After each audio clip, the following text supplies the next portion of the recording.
ভয় পেয়ে ওখানে যাবেন? আপনার হাতে ওটা কি? এটা হচ্ছে তুলসী গাছ। এই তুলসী গাছ মানুষের শরীরের জন্য বিশেষ উপকারী। যেমন এই ঠান্ডার সময় শীতকালে যারা সবসময়ের জন্য জ্বর ভাব লাগে আপনাদের শরীরে, তাদের জন্য বিশেষ উপকারী।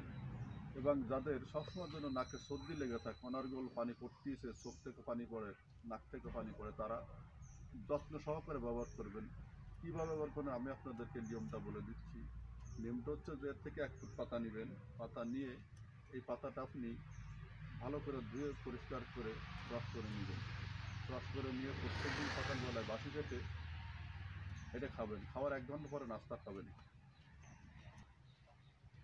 এবং রাত্রে ভাত খাওয়ার পরে আধা ঘন্টা পরে চা চামচের 3 চামচ পরিমাণ খাবেন। যদি পারেন একটু গরম করে নেবেন।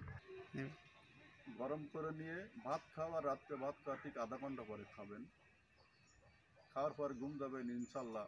এইভাবে আপনি 7 দিন পর্যন্ত করবেন। ইনশাল্লাহ আপনার শরীরের গলায়, যদি গলায় টনসিলের জায়গা জমা থাকে, ডুবিলটি সমস্যা হচ্ছে, লাঞ্চের কোনো সমস্যা থাকে, ইনশাল্লাহ আল্লাহর উপর আস্থা রাখুন, গাছের উপরে বিশ্বাস রাখুন, মহব্বতের সহিত খান।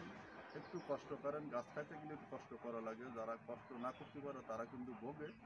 আপনার একটু কষ্ট করেন, একটু কষ্ট করে খান। ইনশাল্লাহ কবিরাজি বই থেকে দিলাম, এটি কোনো 2 নম্বরের কিছু নয়। আপনি সংগ্রহ করুন, আপনি খান, আপনার জন্য উপকার হবে। গাছটি ভালো করে চিনেন, ভালো করে চিনে রাখেন। গাছটির নাম হচ্ছে তুলসী গাছ।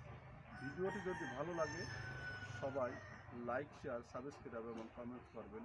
সবাইকে ধন্যবাদ। আসসালামু আলাইকুম।